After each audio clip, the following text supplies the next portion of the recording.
โยมถ้าโยมอยากมีชีวิตที่ดีขึ้นนี่มันบ่แม่นเกี่ยวกับโชคชะตาเด้แต่ว่ามันขึ้นอยู่กับการที่โยมไปคบคนคนนั้น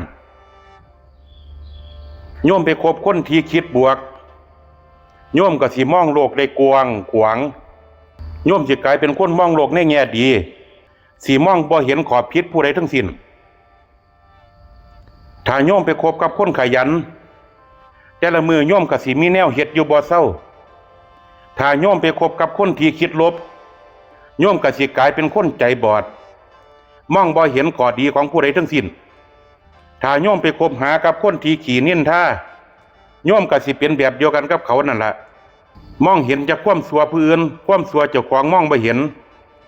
มันบ่แม่นว่ามันสิเฮ็ดให้โยมสูงขึ้นเด้แต่ว่ามันสิเฮ็ดให้โยมต่ำลงฉะนั้นแล้วถ้าโยมอยากมีชีวิตที่ดีขึ้นจงตัดสิ่งบ่ดีเหล่านี้ออกจากชีวิตไป